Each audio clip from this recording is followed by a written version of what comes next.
Olá, sejam muito bem-vindas e bem-vindos ao podcast do Ex-Analógicos, um canal para falarmos da transformação digital da geração X, dos nascidos entre as décadas de 1960 e 1980. Eu sou a Mariana Banha, jornalista, empresária da área de comunicação e uma ex-analógica em constante aprendizado. Continue com a gente e acompanhe histórias inspiradoras de ex-analógicos.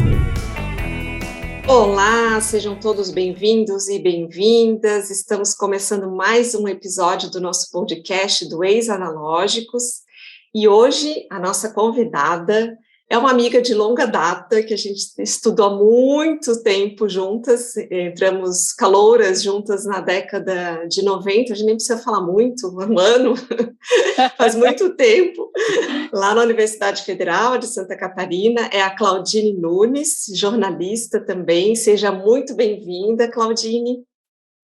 Olha, eu que agradeço a oportunidade, para mim é uma honra estar aqui, Mariana, porque é um podcast fantástico, trata de um assunto muito bacana, fiquei muito feliz com o convite. Prazer é meu. Que bom, acho que vai ser um papo bem legal, porque a Claudine tem um trabalho ela tem uma longa trajetória, né? A Claudine é jornalista, como eu já falei, ela é mestre em engenharia e gestão do conhecimento na área de mídia e conhecimento, tem pós-graduação em design instrucional, e hoje o trabalho dela, ela se posiciona como ajudar as pessoas a se posicionarem nas mídias sociais, né? Ela faz esse trabalho de uma mentoria, ela tem um programa e a gente vai falar um pouquinho sobre isso. Então, antes, Claudine, eu queria que tu se apresentasse, contasse da tua trajetória, que é uma longa trajetória, também começou na comunicação corporativa, já passou por jornais. Conta um pouquinho aí da tua trajetória para a gente. Legal, então, como a Mariana já me apresentou, eu sou jornalista de formação, mas uma coisa que ao longo da minha carreira eu sempre fiz, tanto trabalhando em redações como também na comunicação corporativa, foi contar histórias, identificar histórias nas pessoas, buscar profissionais que eram relevantes, tinham credibilidade naquilo que faziam, e também buscando treinar, preparar profissionais para a exposição pública. Então, em 10 anos que eu trabalhei com comunicação corporativa, especialmente no relacionamento com a imprensa, eu fazia um tratamento assim individual. Então, assim, era interessante observar um treinamento individual para cada exposição. Então, isso incluía desde pessoas que trabalhavam na área produtiva, na fábrica, quanto profissionais da área administrativa, grandes executivos, contato direto com CEOs, profissionais da área de pesquisa, desenvolvimento, quer dizer, uma outra categoria, né, especialistas. Uhum. E muito interessante observar como as pessoas realmente chegava na hora de você se expor publicamente, mesmo dominando muito bem, tendo muita experiência, aqueles que tinham um nível hierárquico mais alto eram os que mais tinham, né? Travavam mais do que aqueles que, eventualmente, até quando eu encontrava na rua, assim, no meu trabalho jornalístico, né, de redação, as pessoas davam entrevista de boa, tal, era diferente. Claro, depende do peso que a pessoa tem ali, né, o cargo que tem, o que tem em jogo, mas sempre foi muito interessante observar como as pessoas contam as suas histórias e como hoje isso está tão presente em todos nós agora, né? Uhum. E a gente está falando de quando isso? De que ano até que ano, mais ou menos, que você atuou nessa parte mais empresarial, assim, da comunicação mais corporativa? Olha, na área corporativa foi a partir do ano de 2002 a 2012. Então, nós estamos falando de uma época ainda que não tinha essa explosão aí das redes sociais e toda essa exposição digital que tem hoje, né? Então, imagino que isso mudou bastante. Aquelas pessoas que tinham um pouco de receio, e a gente estava falando provavelmente de um relacionamento mais específico com a mídia, né? Hoje extrapolou esse campo, né? De só falar com a mídia, né? Você se comunica através das tuas redes também. Como é que você vê essa transição? Como é que foi a tua transição, né, desse mundo que era um pouco mais offline para esse mundo digital? Assim, conta um pouquinho como é que você fez essa transição da tua carreira. Uhum. Exatamente. Eu já, quando estava na comunicação corporativa, nós tínhamos algumas iniciativas em mídias sociais, mas ainda era algo muito incipiente, claro, até pela época. Mas sempre me fascinou a possibilidade do cidadão ter uma voz sem ter um filtro, sem precisar, ou ter que pagar muito caro para aparecer na mídia, nos meios de comunicação tradicional, ou mesmo ter que ser selecionado por um jornalista, né? Enfim, as pessoas passaram a ter um canal direto com o público, e eu achei aquilo muito fantástico. Então, já naquela época, eu observava esse movimento, eu tinha muita vontade de ter um trabalho mais focado nas minhas coisas, não necessariamente ligado a uma outra marca. Então, já desde aquela época eu tinha essa vontade, e também de ter a liberdade geográfica. Sim. Só que eu pensei, olha, qual vai ser o caminho? Eu sempre pensei em dar aula, né? Só que chegou um determinado momento, quando já não estava mais trabalhando na área corporativa, e eu pensei, não, eu vou voltar para tentar, né, voltar para a redação. Eu tinha outras possibilidades, né, de continuidade de carreira, mas eu pensei, eu vou voltar para a redação, porque lá as pessoas os profissionais estão trabalhando com mídias sociais. Esse mundo mudou. Ali dentro, eu estava sofrendo muito, inclusive, com isso. Eu disse, não, eu quero experimentar. E graças a Deus isso foi possível. Então, eu trabalhei 4 anos, depois da área corporativa, eu trabalhei 4 anos em redação, trabalhando principalmente com um caderno de negócios, também em outras áreas, mas principalmente um caderno de negócios, onde a gente também tinha página no LinkedIn, tinha uma atuação ao vivo, coisas que a gente cobria através do Twitter, do Facebook. Na época o Instagram já não era ainda, não estava em evidência, tão forte, pelo menos não para esse tipo de cobertura, mas tinha alguma coisa.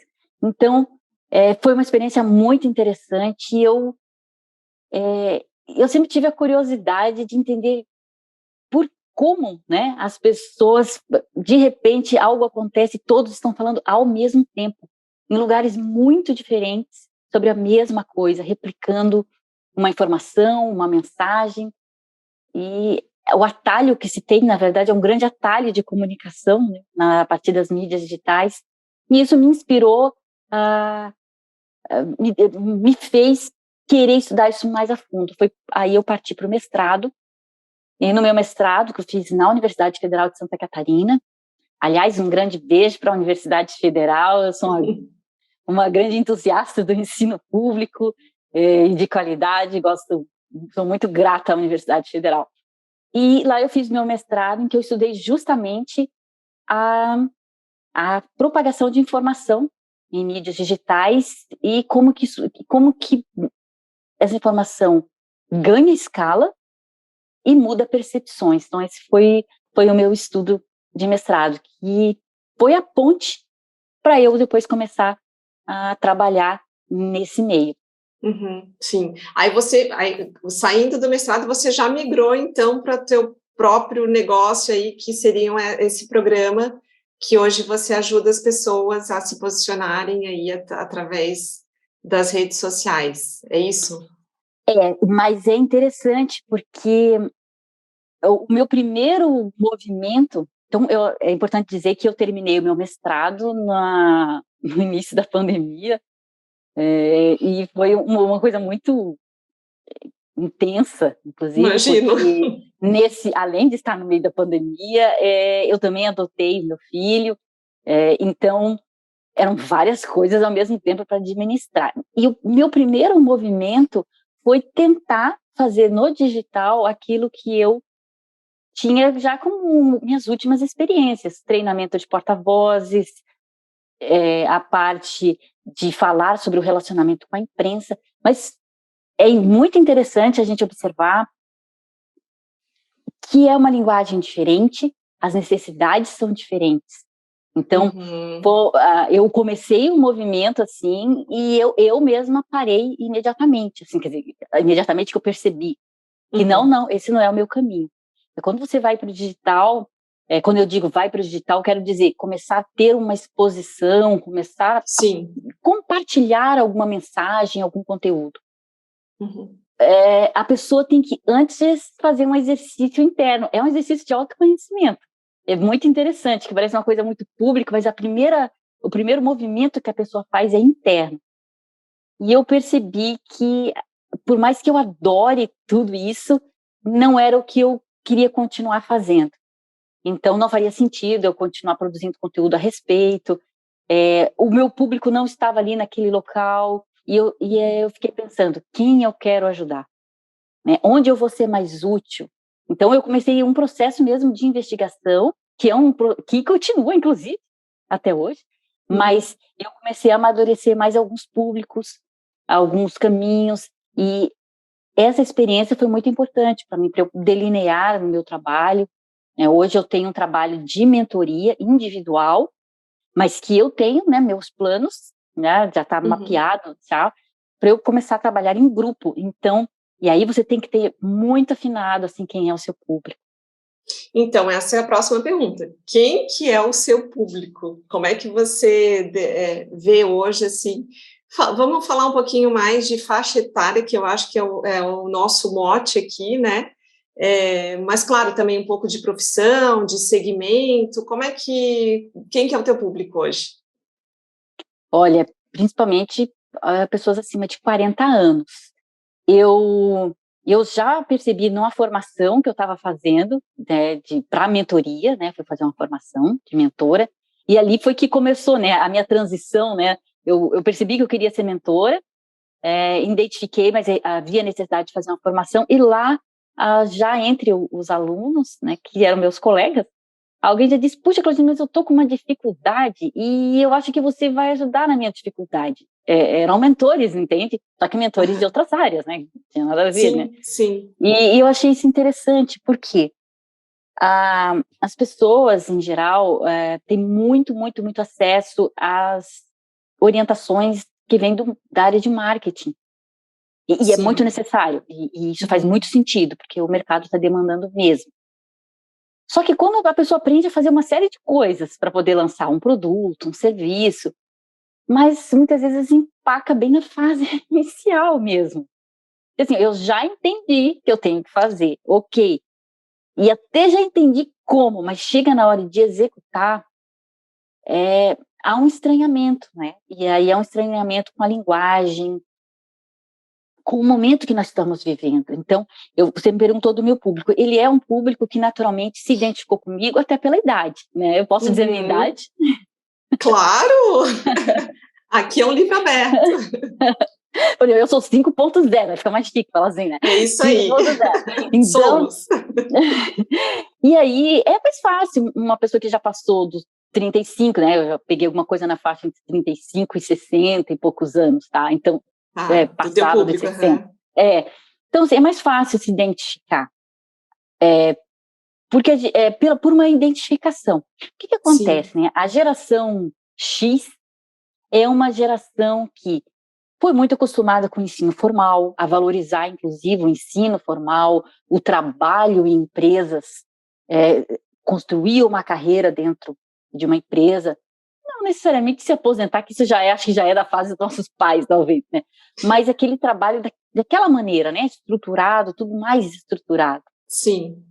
E foi acumulando uma bagagem grande, e de repente chega um momento em que a pessoa talvez, às vezes, acontece de não encontrar mais espaço no mundo corporativo. E aí a pessoa começa, né, isso eu percebi ali, na minha experiência, começa a ter que se reinventar. Então como é que eu faço, né, agora? E o caminho do digital acaba sendo um caminho natural para as pessoas. Porque, pela relação custo-benefício mesmo, a pessoa quer expor a sua voz, o seu conhecimento, o seu talento. Mas quem vai ouvir isso? Quem vai absorver esse meu conhecimento? Se você quiser dar aula em uma universidade, você vai ter que ter todo um processo, mesmo numa universidade particular. Em outras instituições, também, há muito filtro, há várias barreiras. E desculpa, tem um aviso aqui, que buscar meu menino, ele está de férias. Desculpa. Não tem problema. A pessoa vai buscar aonde isso? E de repente, o que se vê onde está o espaço para minha voz, para eu mostrar o meu trabalho? Ele está onde está a atenção das pessoas. Uhum. E hoje em dia a atenção está nas várias mídias digitais. Sim. Só que para entrar aí, assim, não é intuitivo. Você entende? Quando... Não é simplesmente transportar tudo que você fez no mundo real e offline, simplesmente transportar para o digital, né? Não é só isso, né? Não. Eu, inclusive, fiz uma formação a minha pós-graduação em design instrucional, que tem esse nome assim difícil, né? Mas ele tem a ver com aula online, então, porque eu já tinha, né? Antes mesmo de fazer meu mestrado, eu terminei essa minha pós-graduação. Uhum. E eu lembro que era, sabe, tem todo um passo a passo ali, é um caminho. Só que o que acontece? O mundo mudou e as pessoas, o consumidor em geral, ele busca uma solução para um problema que ele está tendo hoje. E ele quer uma solução hoje e rápida. Então, ele não quer passar 3 anos, 4 anos, 1 ano fazendo uma pós-graduação. Sim. E nem passar por muitos processos complicados. Porque às vezes não tem nem a formação, né? Aquela questão toda. Sim. E aí, de repente, as mídias digitais que começaram com tiveram um momento de ser o elo entre laços sociais, né? Então, conseguiu unir as pessoas que tinham laços sociais, mas por alguma razão estavam distantes, elas puderam se encontrar nas mídias digitais. Isso permanece, mas depois as pessoas perceberam outra coisa, existe um outro movimento. Não é só encontrar pessoas e falar e se organizar até para fazer movimentos sociais, né? As pessoas perceberam, mas espera aí, tem um espaço aqui também, existem ferramentas que permitem que eu compartilhe o meu conhecimento, e as pessoas começaram a compartilhar os seus interesses. Então, não era mais assim um lugar de atenção apenas social, as pessoas começaram a buscar as redes para encontrar soluções ou pessoas com os mesmos ampliar interesses. Tanto conhecimento quanto networking também para fazer negócios e, né, e desenvolver a sua carreira, os seus negócios. Mas eu queria voltar num ponto ali que você comentou da questão de dar o primeiro passo, né? Que muitas pessoas sabem o que fazer, e eu mesma conheço e vivenciei um pouco isso, né?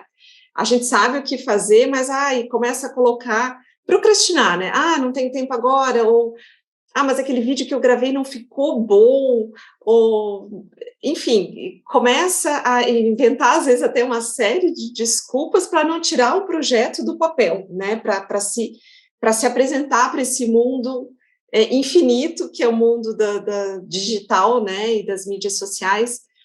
E aí, assim, eu queria que você trouxesse um pouquinho dessas dificuldades e barreiras que você encontra nas pessoas que te procuram. O que eles trazem, assim? O que são os principais desafios? Um deles é o medo de parecer ridículo ou ridícula, entende? Porque é uma pessoa, normalmente, é uma pessoa que já tem uma estrada. Então, já criou uma imagem entre os seus pares no ambiente onde vive. Seja ele mesmo que ele seja online, mas dentro do seu grupo, dentro do seu segmento, a pessoa já tem uma imagem. E aí, de repente, a pessoa, eu vou começar a postar vídeo, mas aí tem sempre aquela pergunta clássica, eu tenho que fazer dancinha? Aí a pessoa tem medo de se sentir ridícula, né? Tipo assim, eu tenho que fazer alguma coisa que vai me expor demais, as pessoas vão me julgar. Era o medo do julgamento. E ele é um medo natural, o medo do julgamento. É fácil a gente dizer assim, bobagem, quem está te julgando é porque está com inveja, não teve a coragem que você teve, que normalmente é esse o conselho que a gente escuta quando alguém tem medo do julgamento. Sim. É fácil, você vai lá, você vai ser chamado de blogueirinho ou blogueirinha, você não vai dar bola para essas pessoas, são pessoas que não venceram as suas dificuldades e por isso, né, acham que não é um caminho seguro para você, talvez elas te amem, mas é a forma que elas têm de te proteger, talvez não façam isso por mal, tá? Geralmente se escuta isso para acalmar as pessoas. Mas isso não responde tudo. A pessoa continua com medo de passar vergonha e com medo desse julgamento que é do seu próprio julgamento, entende? Sim. Não só o julgamento de terceiros. Sim, é muito mais interno até, né? É interno. E é normal e o que eu digo nesse... Esse é um, tá? Eu vou até anotar aqui só para não esquecer, que é o medo de passar o ridículo. Sim. E a outra questão é a questão do... Tá, mas eu tenho muito conhecimento, e agora? Eu tenho 15 segundos para... Como é que eu faço a minha dar mensagem? Conta, né? 15... e aí a pessoa diz, tá, mas aí o que eu vou fazer, entende? Como é que eu faço? Porque eu não passo em 15 segundos, eu não passo em 60 segundos. Então, entender a lógica é o mais complicado. A pessoa já quer, e eu fiz isso, óbvio, você já começa dando uma aula. e assim, nada de errado com a aula, só que tem hora e lugar, aula tem hora e lugar, entende? Então, tem que entender o processo, né? Então, acho que são duas coisas assim, sabe? Acho que não tem tempo suficiente para passar a mensagem, tá? Sim. Então, deixa eu falar do primeiro aqui, do medo do ridículo. Tá. E que aí eu já ia te perguntar quais são os teus argumentos para quebrar isso, né? Na verdade, assim, ó, o primeiro passo é a gente tentar se encontrar. Então, uma coisa fundamental é entender por que eu estou querendo dar esse passo. Não pode ser por uma questão de moda, ou não, tem que ter um objetivo muito claro. Eu quero dar mais visibilidade para o meu negócio e eu percebo que nas mídias digitais eu vou ganhar escala. Eu vou sair do ao meu redor. Beleza, então você tem um negócio e você quer ter mais escala, ou seja, eu quero vender para mais pessoas anônimas, que eu não consigo alcançar diretamente, conversando ou num evento, numa feira, por exemplo. Ou seja, é importante deixar claro que o objetivo tem que ser além da questão do, vamos chamar, do ego, né, de querer aparecer porque está todo mundo aparecendo, ou porque está na moda, ou tem que ter um objetivo concreto que geralmente é ligado a um resultado, né, você espera um resultado daquilo. Exatamente, ele é só uma ferramenta, é só uma ferramenta.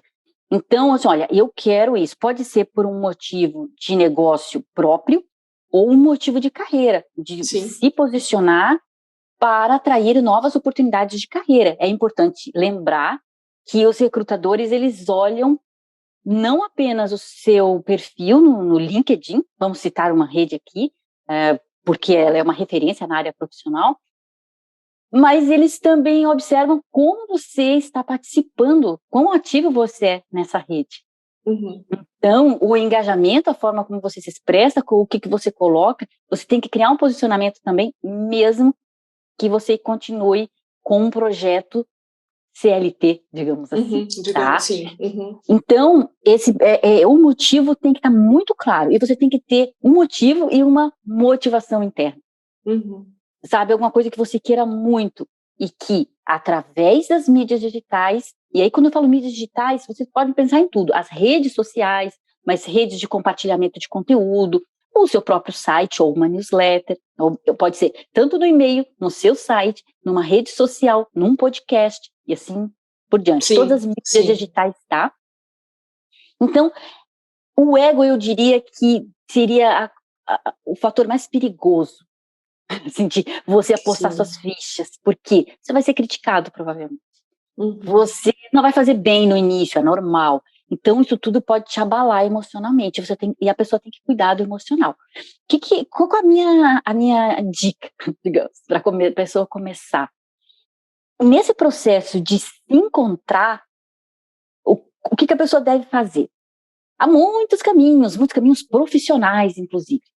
Mas que não é o caso para quem está começando e certamente não vai contratar, num primeiro momento, uma agência. Uma agência é fantástico, vai dar um suporte bacana, mas nem todos podem no início, tá?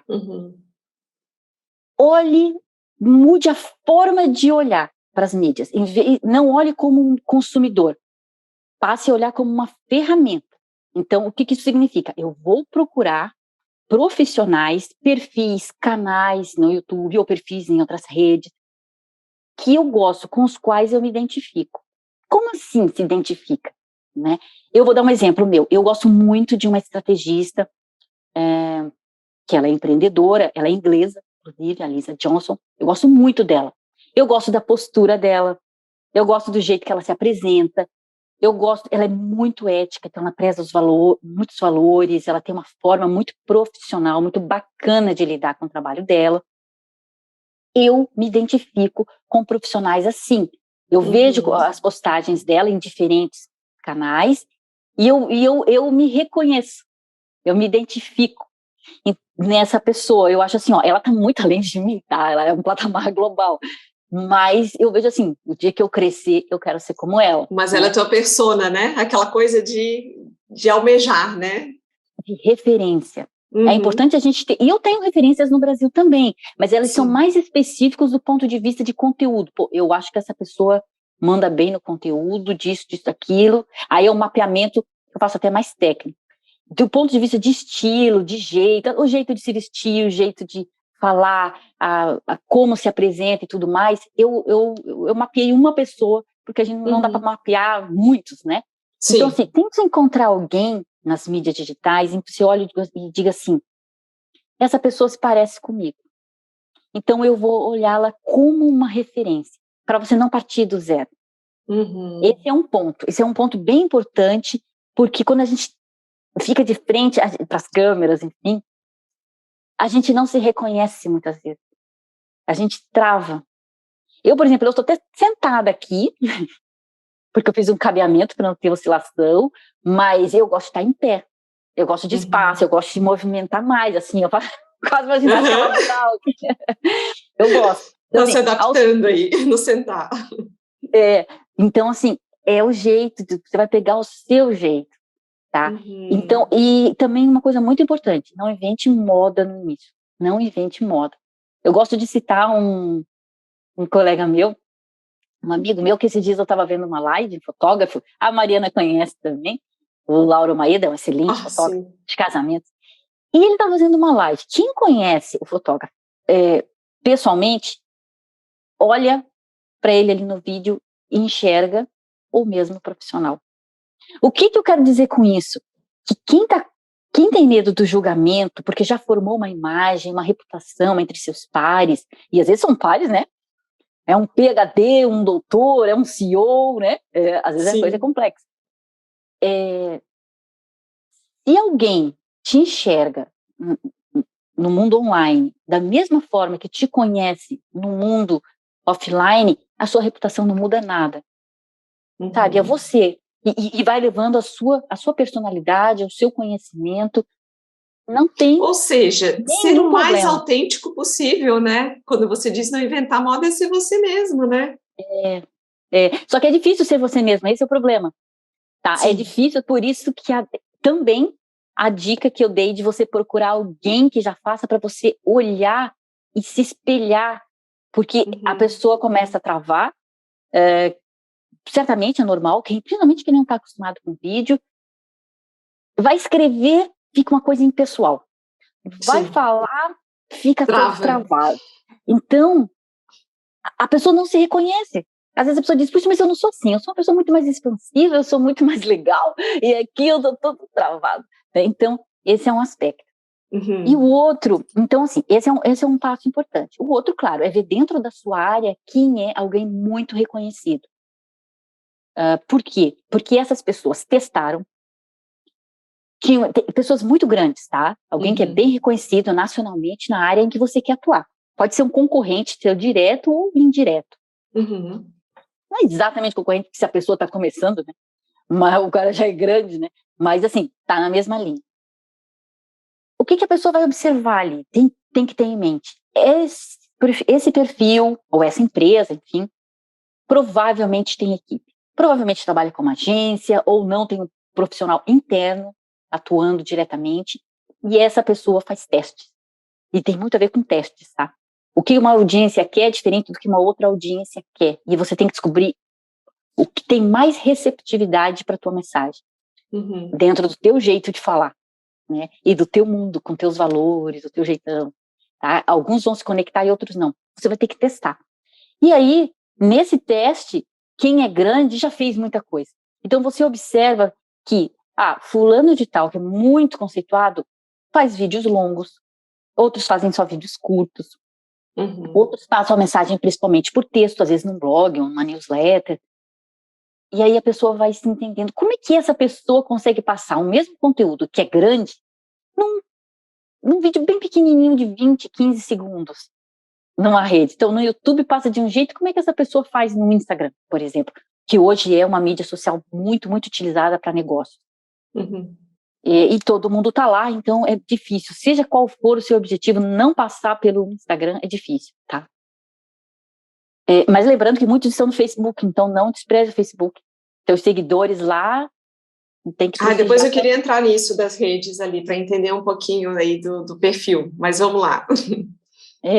Então, esse exercício é um exercício que poucas pessoas fazem, mas eu vou de dizer... observar nas diferentes redes, né? E observar, entrar no ambiente. Então, você está observando o grande, que você considera legal, que você gostaria, né? Você se identifica, você se enxerga naquela pessoa, porque aquela pessoa tem várias coisas parecidas com você. Olha também o seu concorrente, né? Concorrente, mas o grandão, que já venceu todas as etapas, e você observa como ele faz. É muito difícil começar do zero e do escuro, assim, sabe? Tenha isso em mente, não é copiar. Quando a gente fala... ter referências mesmo, né? Para você não começar do escuro, né? Porque copiar você não vai copiar, a pessoa não tem ainda a competência que o outro tem, nem que quisesse copiar, né? Então, como entender quem faz bem, faz como. E uma coisa interessante, que é observar o que as pessoas dizem nos comentários desses grandes.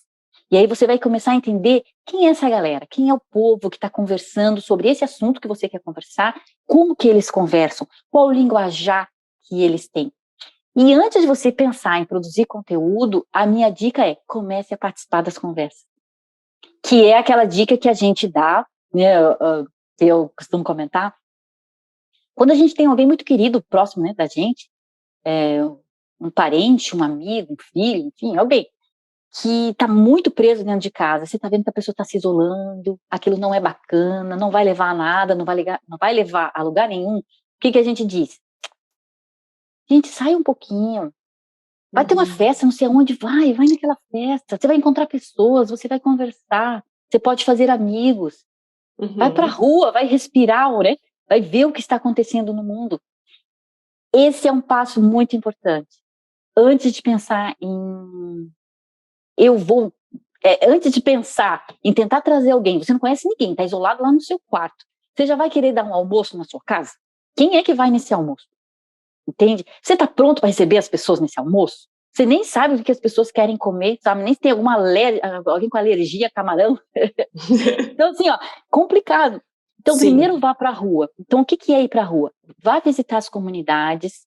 Tudo isso é feito gratuitamente, né? Vá visitar as comunidades, os perfis que você respeita e que tem credibilidade no mercado. Comece de um jeito certo, né? Vá procurar gente séria, né? Então, e observe as conversas. Se você domina uma área ou gostaria de conversar sobre ela, você pode comentar. Vai conectando. Comenta, faz um comentário. Aí faz um outro, procura não ser chato, não faz propaganda, que é muito antipático, e vão te cortar rapidamente, você chegar lá fazendo propaganda, anúncio, chamando, botando link, não é uma boa prática. Mas se você comentar, gerando valor, né, você fala de uma coisa... agregando de fato, né? E agregando para o dono do perfil também. Sim. Porque ele precisa de likes, de engajamento, ele precisa de comentários, que isso é bom para ele. Gere valor para ele. Se você gerar bastante valor para ele e para as pessoas que estão comentando, o que vai acontecer? Alguém pode vir a se interessar em visitar o seu perfil. Sim. E pode vir a te seguir. Se você gera valor para alguém durante um bom tempo, talvez um dia essa pessoa te convide para uma collab, se for algo que não é uma competição direta. Sim, que faça sentido, né?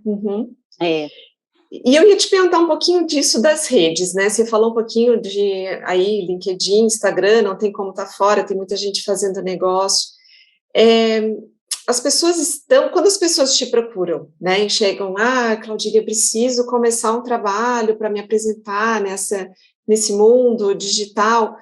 Elas já chegam com uma ideia, não, eu quero estar no Instagram, ou não, quero estar no LinkedIn, e você chega a aconselhar o que é melhor para cada uma delas, ou, não, tem que estar em todas. Como é que é esse processo, assim, de escolher? Porque também voltando a essa questão da dificuldade, eu vejo que tem muita gente da nossa geração, eu sempre brinco, sabe aquela coisa de você ir no mercadinho do bairro para comprar cereais, você vai achar só o sem açúcar e com açúcar, é bem fácil decidir qual que você quer, com ou sem. Você vai no hipermercado, tem uma prateleira cheia, e você fica tão confuso que você não sabe qual que você compra.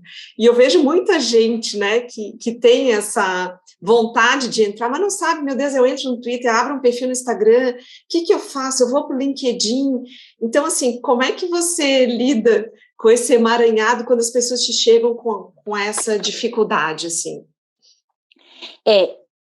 O que é um ponto principal, né? Se a pessoa vende um produto ou serviço, ou mesmo a pessoa quer se posicionar, então a pessoa quer ser encontrada. Esse é o primeiro ponto. Eu quero ser encontrado, porque se você não quer ser encontrado, né, você não tem por que fazer nenhum trabalho porque acima de tudo é um trabalho de visibilidade. Uhum. Tudo tem a ver com visibilidade. Então, se a pessoa quer ser encontrada, o primeiro ponto é, será que eu devo, como que as pessoas vão me achar mais facilmente? É através de uma pesquisa, então aí pode ser uma pesquisa no Google ou no YouTube, ou a pessoa, na verdade, não pesquisa sobre isso. A pessoa, ela tem um desejo. Por exemplo, eu quero ser mais bonita. É difícil você fazer uma pesquisa no Google. Quem que vende ser mais bonita? Não tem, né? Assim, então, faz mais sentido eu me inspirar, eu buscar fontes de inspiração. Então, aquilo em que tem a ver com os meus desejos, que não é uma busca direta que eu estou ali, eu estou pronta para comprar uma roupa, aí eu busco saia jeans, ok, pode ser. Mas se eu não estou pronta para uma compra, eu tenho um desejo, mas eu não estou ali com a carteira na mão, ok? Ou não estou querendo uma solução imediata, como conectar o cabo no smartphone, eu não sei conectar. Então eu vou fazer uma busca, talvez eu faça uma busca no YouTube, porque alguém vai vir com um tutorial, ou mesmo no Google, porque pode ter um blog ali me explicando um tutorial. Então, esse é um ponto importante, entender o seu produto ou o seu serviço se relaciona com o que, assim, é mais com algo que as pessoas desejam, e aí você vai criar um desejo em torno a partir de uma rede que ofereça mais isso. Então, no Instagram, no Pinterest, dependendo do que seja, tá? Se for algo bem visual, você pode conseguir a partir do Pinterest, mas que tem muitas imagens lindas, tal. No Instagram, no Face, as pessoas estão se relacionando e elas têm um desejo ou uma dificuldade. Então, por exemplo, vamos supor, eu sou muito tímida, não consigo falar com ninguém. Sou muito tímida, eu tenho um desejo de ser mais expansiva. Eu até posso fazer essa pesquisa no Google, tranquilamente. Desculpa, no Google não, no YouTube. Mas se eu estiver passando e as pessoas vão para o Instagram ou para o Face sem um objetivo, o consumidor, tá? Não eu que estou com interesse de botar meu produto ali, mas o consumidor geral, né? O cidadão. Ele vai quando ele às vezes não tem nada para fazer, é um intervalo, ele vai relaxar. Ele não está procurando. Só que na hora ali ele se depara com alguém falando assim: eu era muito tímida, eu fui tímida durante a maior parte da minha vida. Eu perdi oportunidades de me relacionar com pessoas que eu amava. Eu não consegui emprego na empresa que eu queria, porque eu não conseguia simplesmente conversar com outra pessoa. Isso me isolou do mundo a ponto de eu ter uma depressão horrível. Sei lá, que coisa triste essa história trágica. Um storytelling. Sim. E as pessoas se conectam com o storytelling. Sim. E aí, a pessoa disse, meu Deus, eu também sou muito tímida, eu sou muito tímido, e eu não quero ser mais assim. E essa pessoa explica, às vezes, de uma forma gratuita, se ela tem uma produção de conteúdo, seja onde for, ela pode ter essa produção de conteúdo no YouTube, ela pode ter um blog, ela pode ter o Instagram, desculpa, pode ter alguma coisa que ela compartilha numa comunidade no Facebook. Então, aí a pessoa vai dizer, eu vou acompanhar aquilo. E aí a pessoa vai aumentando o nível de consciência do problema que a pessoa tem e que existe saída. E aí ela começa a comparar quem é que tem a melhor solução para ela. E de repente ela compra daquela mesma pessoa ou compra de outra. Então, o que acontece? Por identificação, né? Por identificação. por encontrar alguém que vai estender a mão para ela, sabe? Para aquela pessoa. Então, o que é interessante você observar? Se você vende alguma coisa para as pessoas que já estão prontas para compra, talvez algo no Google. Eu vou dar um exemplo assim, tá? O que me fez, inclusive, recuar na parte de... Eu fiz todo um produto de treinamento, né, de imprensa, para quem, assim, meio perdido e não tem nem agência, não dá tempo de contratar, uma coisa assim. Sim. Só que quem é que vai buscar isso?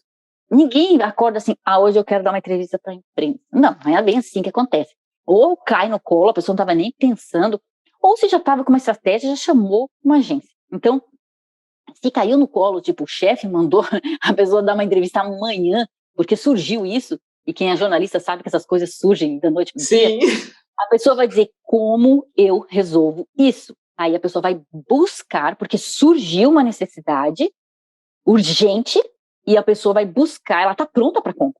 Ela quer que alguém dê um passo. Aí eu digo assim, olha, você vai dar uma entrevista amanhã?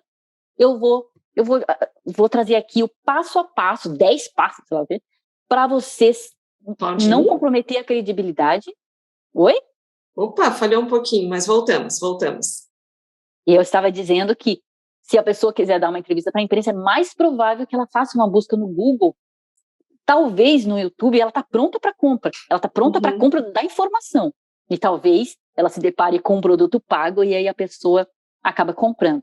Tá? Sim. Mas outras situações depende de a pessoa desenvolver um nível de consciência para aquele assunto. E aí, nesse tipo de caso, quando a gente tem um desejo, um problema, algo que não está ainda bem trabalhado na nossa vida, nesse tipo de caso, as redes que trazem pessoas que já não vivem mais esse tipo de problema, pessoas que não têm mais nenhum problema financeiro e pode viajar no meio da semana para Dubai, a pessoa olha aqui e diz assim, tá cheio no Instagram. Dubai, inclusive, está na moda. Então, assim, meu Deus. Então, assim, aí começa a mexer. Então, é a hora que mexe com as emoções das pessoas. E as pessoas vão comprar pelas emoções, assim. Vão comprar a ideia pela emoção. Depois ela até pode comparar quem que me fornece a melhor solução. Mas a pessoa começa a acompanhar o conteúdo de alguém. É a jornada de compra na etapa da pessoa ser sensibilizada, né, por aquele assunto, né? Por aquele produto, serviço, enfim. Esse é uma possibilidade para a pessoa expor o seu trabalho, tá? É você fornecer algum conteúdo gratuito em redes que possibilitam isso. Então você vai ver o que se encaixa melhor para a minha solução, ou para o meu produto, ou para a minha carreira, que de repente você quer compartilhar os estudos de caso que você já fez, mostrar como você é esperto na sua área, né? Sim. Você tem que, por isso que eu digo, você vai observar quem é maior que você e como que o conteúdo deles está tendo tração. Entende? Porque eles fizeram todos esses testes. Tem gente que consome mais um conteúdo por texto. Outros não quer saber de texto. A pessoa quer um conteúdo rápido. Outros querem um conteúdo longo. Aí o YouTube vale. Né? Outros vão querer um podcast, porque o negócio da pessoa é escutar aquilo todos os dias, se torna um companheiro enquanto a pessoa está naquele trânsito interminável dos grandes centros.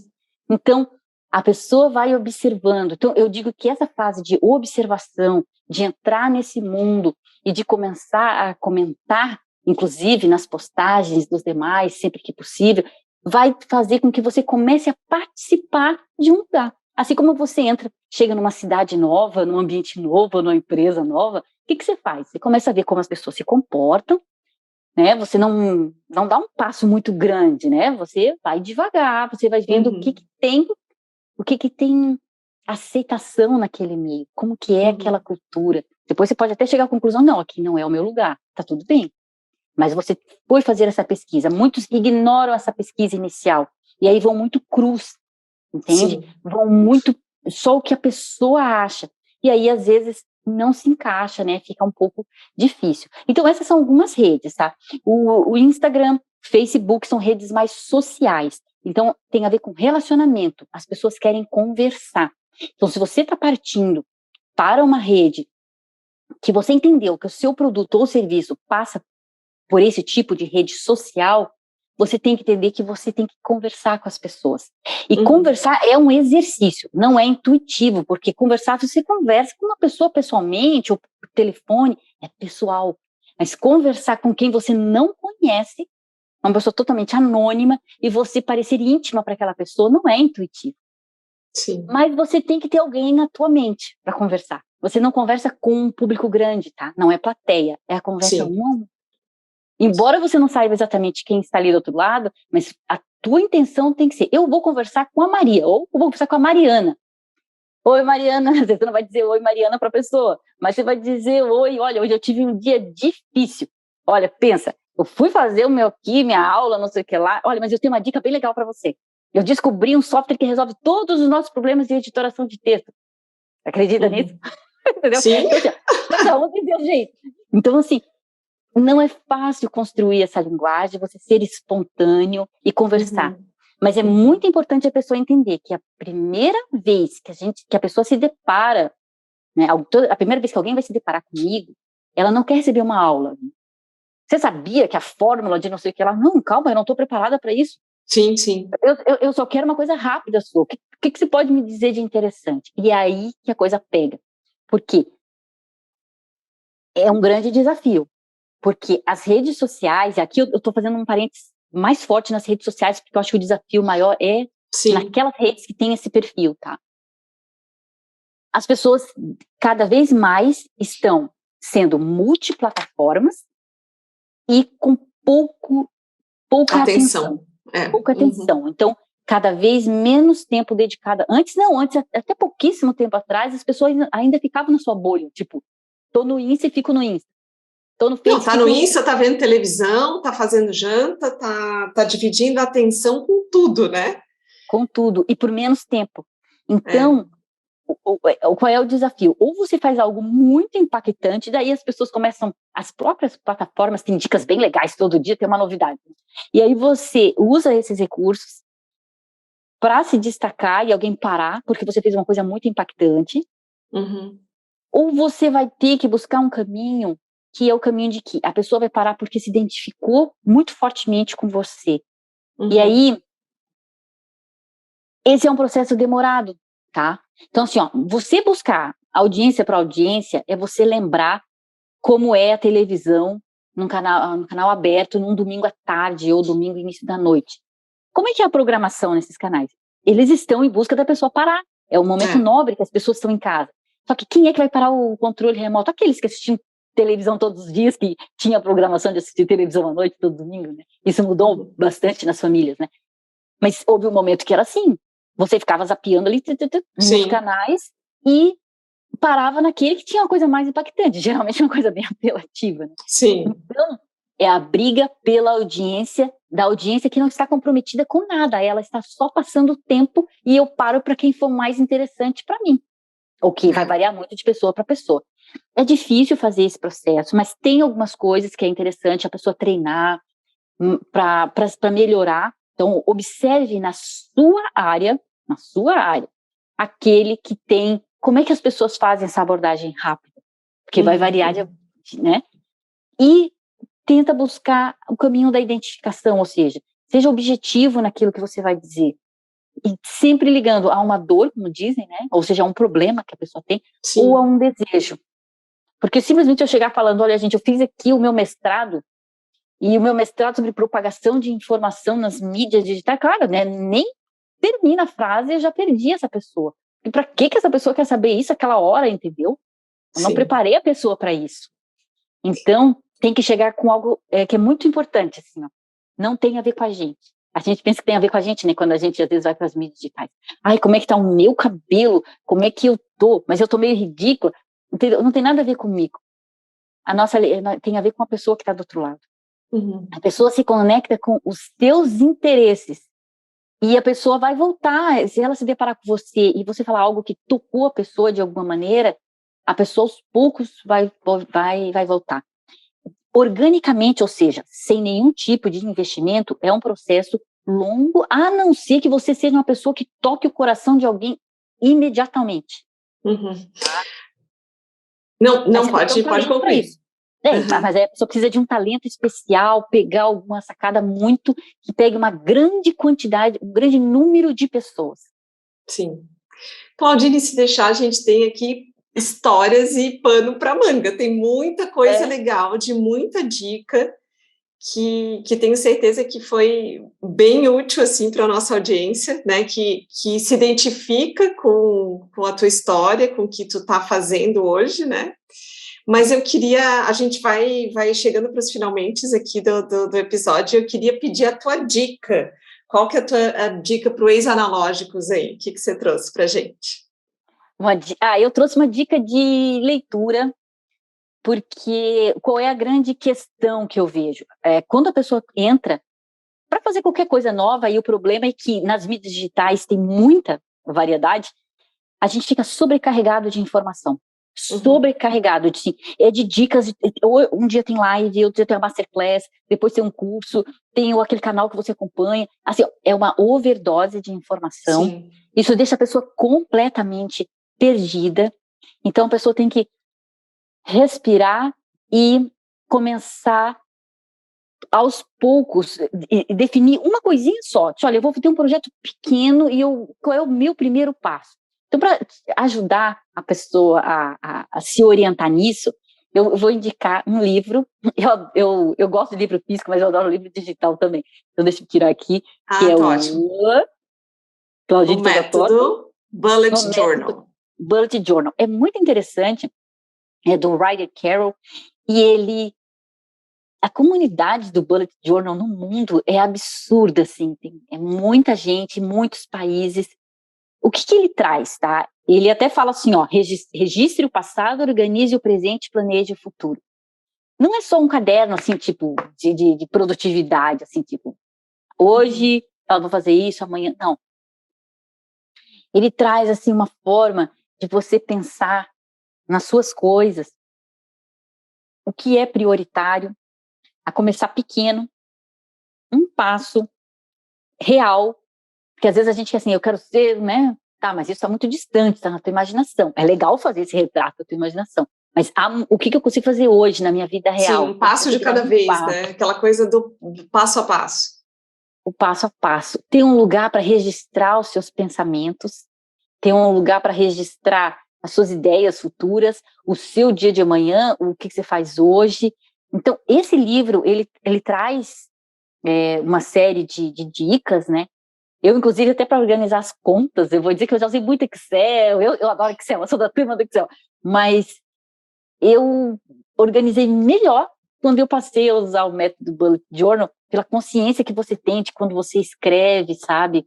Você pode fazer coleções separadas, ele ensina a fazer isso, coleções separadas para um determinado projeto. Você tem índice, que para mim foi uma coisa tão boba, assim, índice. Mas é uma coisa muito legal, assim, você ter o índice das coisas que você quer, porque você vai para a página certinho, você consegue fazer tanto no aplicativo... É um livro de organização, basicamente, assim, que te ajuda a organizar o teu passo a passo. Organizar a mente, que eu acho que talvez seja o maior desafio, é organizar a mente, e aí organizar os seus passos para você concretizar. Ele é de leitura fácil, tá? É bem tranquilo o método Bullet Journal, e todo mundo faz o seu Bullet Journal. Se você colocar, talvez, não sei se no Pinterest ou em algum lugar, Bullet Journal, ele é um método super adaptável, todo mundo adapta o seu, né? Eu, inclusive, estou fazendo a adaptação para uma oficina que eu quero fazer da parte de conteúdo, que é justamente inspirada no Bullet Journal. Só que, assim, cada um faz o seu, porque ele é muito adaptável. Então, tem gente que, inclusive, usa aqueles moleskine, tem gente que faz umas florzinhas, tem gente que faz aquilo lá. Sim. Muda as regras, porque ele é maleável para você mudar as regras, sabe? É bem interessante. Então, eu acho que é a dica, porque nós estamos num mundo muito confuso, em que tem muita coisa, e esse excesso de opções e de informações causa, por incrível que pareça, uma paralisia. É verdade. Você não sabe nem por onde começar. Essa seria a muito minha legal. Dica. Adorei. A gente vai colocar na descrição aqui da bio, tá, do podcast depois, para quem quiser o nome certinho do livro, com o autor. E queria agradecer, então, o papo, Claudine, adorei. Acho que foi muito rico e muitas dicas práticas. e tenho certeza que as pessoas que estão nos ouvindo vão aproveitar bastante. Obrigada pelo teu tempo aqui com a gente. Olha, eu que agradeço. Para mim, eu fico muito feliz de deixar, eu fico até meia-noite também conversando. E eu quero dizer para quem está me ouvindo que eu tenho um Instagram, @ClaudineNunes, que inclusive estou com um projeto também. Então, qualquer pessoa que tenha ouvido o podcast, que queira trocar qualquer ideia, é só me mandar um direct no @ClaudineNunes, que eu vou ter o maior prazer de conversar com todos vocês. Para mim é uma honra. Obrigada, então, Claudine. Vou colocar na descrição também ali o teu Insta. Então, legal. Tá bom. Obrigada. Um grande abraço. Opa, um abraço a todos vocês. O Ex-Analógicos é uma produção da Primeira Via Comunicação Integrada com edição da Atobá Audiovisual. O áudio está disponível no Spotify e também no canal do Ex-Analógicos no YouTube. Para mais conteúdos, siga nossos perfis nas redes sociais no @Ex-Analógicos.